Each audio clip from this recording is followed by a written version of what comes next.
Aloha all. This is podcast 61. I'm doing this on love yourself, love your inner child. So I had a different topic for this week, and this organically came up on its own. So we have Valentine's Day on Sunday. We had the new moon yesterday. We have the Chinese New Year today, going into the metal ox this year, which is supposed to be slow but sure in business and progress and nothing grand, but actually making little accomplishments. So it's supposed to be a better year, more stable year than last year with the rat. So let's hope all of that is true in our government and in our personal lives. And we have Mardi Gras on Tuesday, so depending on where you're coming from or what country you're in, I'm sure there's a holiday around now. So we're in the middle of winter. I'm in Austin, Texas, and it's 29 degrees today, and there's black ice on the roads. So it's a little intense out there. We're not used to this kind of weather, but I'm sure some of you have even colder weather. So let's see, talking about love yourself. So every client, I've been getting several new clients since the new year, and I'm very grateful for that. So thank you for everyone who's giving me your recommendations. Most of my clients come through a referral, and I'm finding that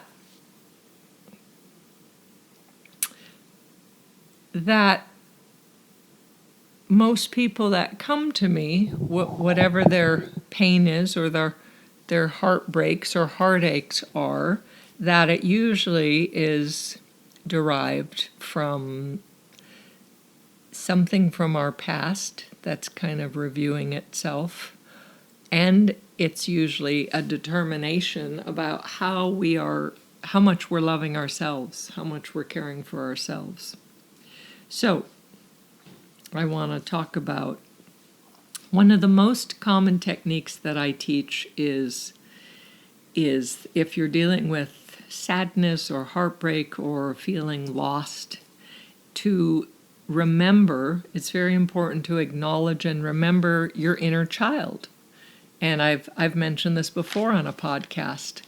And basically, in the 80s, I used to be upset about this when they talk about inner child because I thought it was too woo-woo. And to know that we can time travel and we could go back to these hidden dark places in our past, and we can bring light back there, as I've said so many times, with our brilliant mind, utilizing our mind instead of letting it sabotage us, and to learn to do these healing practices. So it's truly a powerful practice that helps you heal old wounds, dealing with inner child, and when we're feeling this sadness, so checking in to see, because it could actually be something that's happened in your life, and we respond to sadness, to loss, to anger, to a variety of emotions. But let's say that you wake up and you're finding that there's this perversive sadness, or there's this, it's like I can't quite put the origin of it, or it's foggy, or it's just this yuck feeling, and I can't discover where it's coming from. That is your being, your holistic being that's always there to guide you, because we know the answers ourself. It's saying to go within and find the answers. So today I took my own counsel. Now, I had a whole nother podcast planned, and I wanted to have this recorded by yesterday, and then I had a lot of things happening in my personal life, challenges with my daughter and health issues and family stressors and various things, And I found that I didn't have any creativity and I didn't feel passionate about writing my topic. And here it's supposed to be the week of love, and I'm as sappy as they come. I love Hallmark, and as much as I believe in doing the real work for relationships, I will forever believe in true love. And I know true love is not, my belief of true love is not about, it's this two people that are perfectly matched together. It is about two people that love themselves, have enough self-awareness, are aware of their personal needs and how to communicate it in an articulate, kind way that your partner can hear. And that you both basically want to support each other. You both want to be each other's cheerleader. And you don't want to criticize your partner or compete with them or cut them down. You want the best for them. And when both of you are on that same page, that's true love. So I personally am celebrating that fact and that possibility for all of you out there that it does exist. But today, dealing with these various stressors and all, and I thought that it was kind of under wraps. I thought I had it kind of together, but I did. I woke up this morning and there was this deep sadness from the second I woke up, and it was a deep sadness. So there was some worry mixed in there, some loneliness, and some confusion. Now, could we say, as I previously mentioned, that the challenges that I was talking about could be the cause of this? Of course. But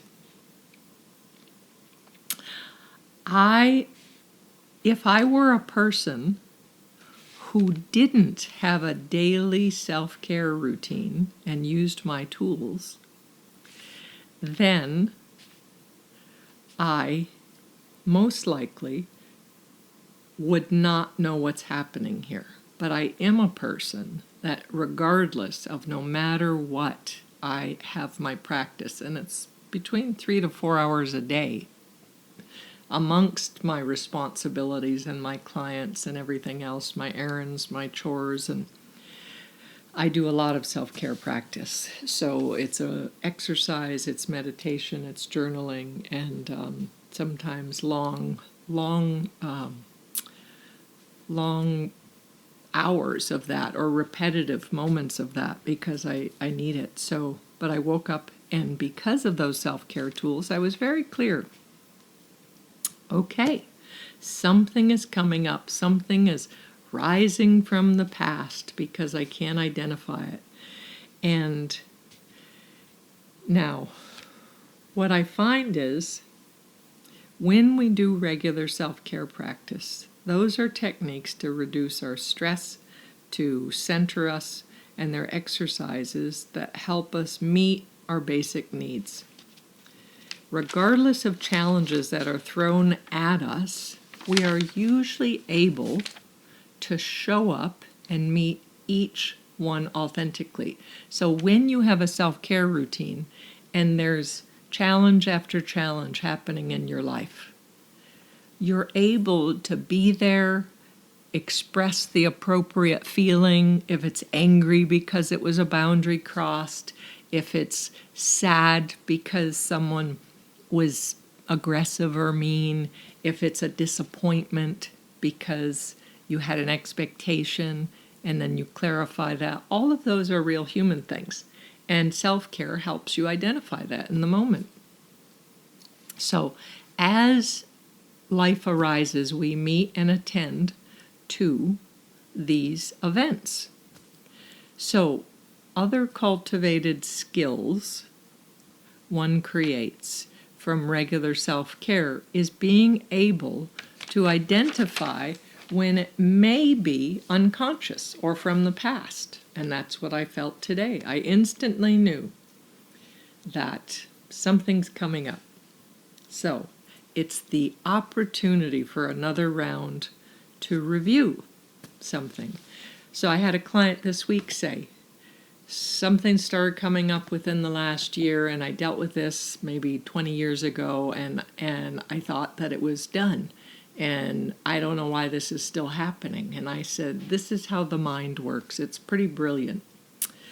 It's our sabotage, and it's our best friend when we learn the nature of the mind.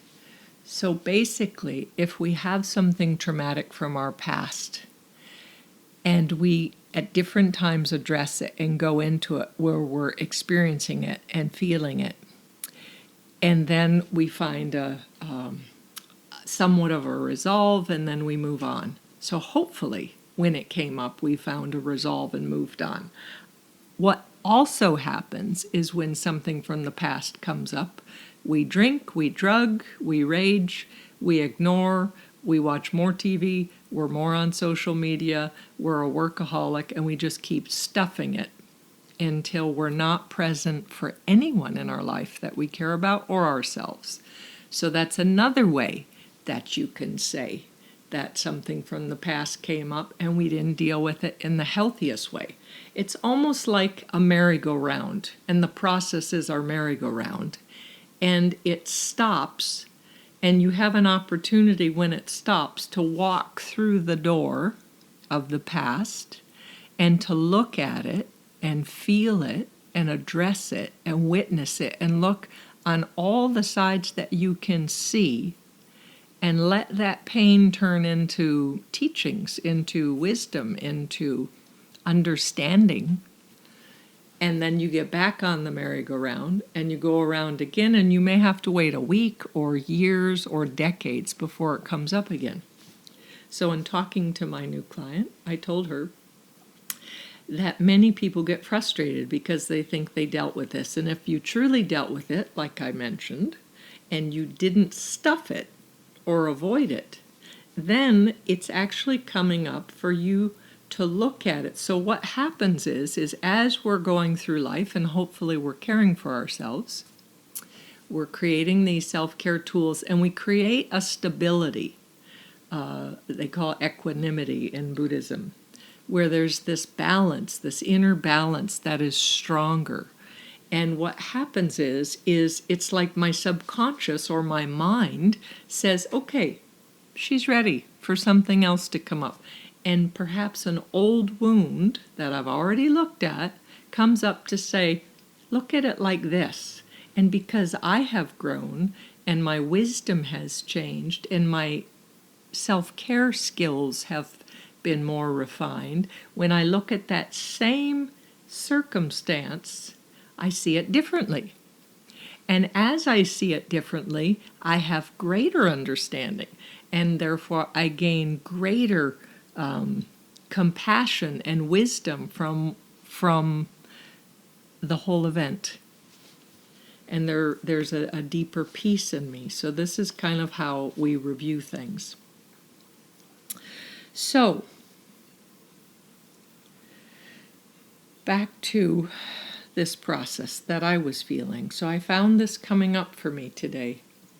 And I did my meditation. I did a long process of meditation where I was very still. And organically, without me making the thought, because I know my being so well, I looked in with that sadness and I saw an 11-year-old me. And I saw her, and I could see her and smell her and feel her, and she was lying on me. So I was aware of me, the adult, wise, open-hearted, open-minded me, and this little 11-year-old. And I just held her, and I just actually saw her in my imagination. And I said soothing words to her. I said, "You're safe, you're loved, you're beautiful, I'll never leave you. I'm here for you. I'm here as long as you need." Just all these, whatever nurturing things your inner self needs to say. So just feeling that, I could feel this inner warmth happening with me. I have done a podcast on this before, I think number 8, talking about inner child, since this is so valuable that some of this is repetitive and some of this is is new, but it's worthy of hearing again. So there's not a client I've ever worked with, if it's for relationship issues or if it's for physical illnesses or whatever's happening, there's no one that I have met that couldn't benefit from using inner child work, that self-love, learning that self-love. So here we are, where we've achieved this stability inside, this process is coming up again, and we're ready to, as I call it, look under the carpet yet again at this perhaps painful moment. So the way to fully heal anything, any trauma, is by acknowledging it. So acknowledging that it's real, not allowing anyone or yourself to doubt it or stuff it, and allowing it to be exactly as it is. Allow the feelings to be, as my meditation teacher says. Allow the feelings to arise and let them be as they are. And just be present with these feelings for as long as they need. So, this presence that we have for our own inner child, our own sadness, our own feelings in the moment, as we may be holding ourselves, or a slight hug, or a gentleness, or just an inward gaze of noticing the fragility of us. This brings light to the dark places, and it allows the thoughts and the emotions to shift and begin to, as life is impermanent, begin to morph into something new. It's ready to change from how we remembered it. We're ready to see it differently.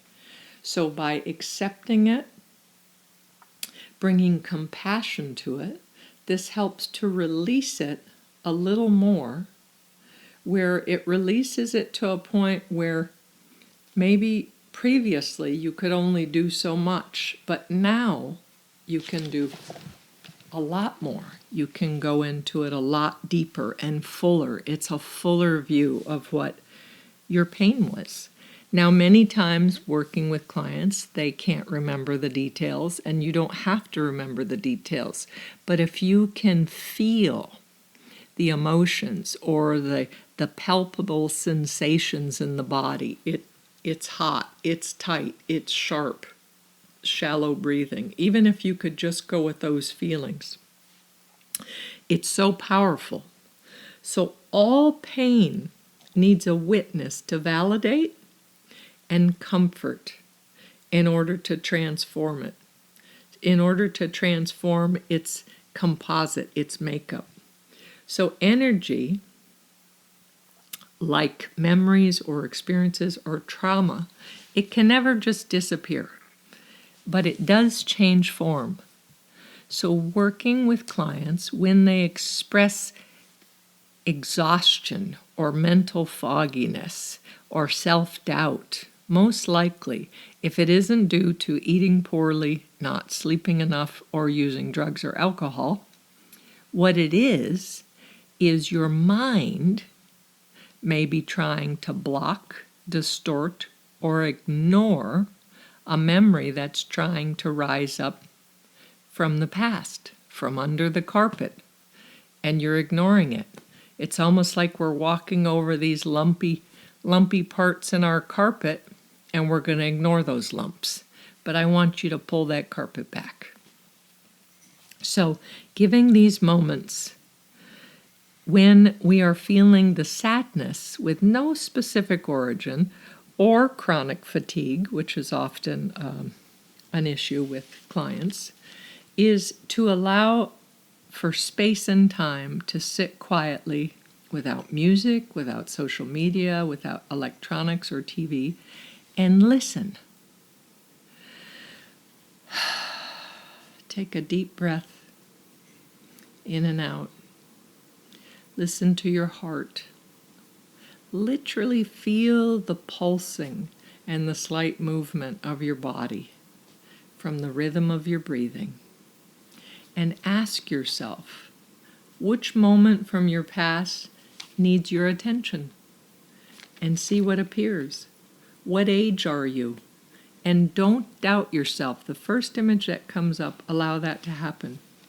When something painful happens and you didn't receive the attention, the care, the safety, the support, the time, or the love you needed in that moment, as much as our minds are able to deceive us, when we know their nature and how to understand what it's showing us, we can actually time travel, as I said, through the past to those neglected moments. And with tenderness and with compassion, we can hold that inner child, that young adult, and see them, feel them, smell them, and we can bring that open-hearted, wise adult that we are now and play both parts. They call that reparenting. So we're reparenting ourselves with the wise adult we are now, time traveling to the past. So when we imagine the ultimate parent, partner, or priest that were able to say, if they were able to say and do exactly what we wished in that moment, what we needed so long ago, we can re-script our pasts. We can heal our old wounds and reclaim that vitality, that mental clarity, and our childlike sense of play and creativeness. This is unleashing our greatest beauty. So those of you feeling old and not so attractive, I think it's time to dust off some of those lumpy carpets. Look underneath, bring some light, bring some vitality, and reclaim that part of yourself. We all have a right to reclaim our whole selves, to take as long as you need in these moments, to bring tenderness and patience to ourselves until we feel that inner warmth and begin waking up a little bit more. When this process is done, I then ask you to journal your experience about what you felt, what you saw, what thoughts came up, or you can ask a trusted partner, a friend, a family member, or a counselor to listen to your process. Ask them, can they just be a sounding board? Can they just witness this? And what this is doing is admitting to yourself and another your humanness, your vulnerability. You're getting the support from someone here. And it validates your truth, sometimes your sanity for those of us that have so much self-doubt. And it supports you in your newly achieved level of unity and peace within. All around, you will benefit, along with your ability to then have more clarity in identifying exactly when you need something and what you need, and then learning how to ask for it in a kind and compassionate way, not in an expectation way, but in a clear, soft, gentle, open-hearted way. If this is a challenge for you, because you may lack self-patience and compassion, then often I suggest to imagine that you're attending to your own child. Or if you don't have children and can't conceive of that, then someone else's, a niece or nephew or grandchild, or someone that you're responsible for to care for. Often, when our self-worth is low,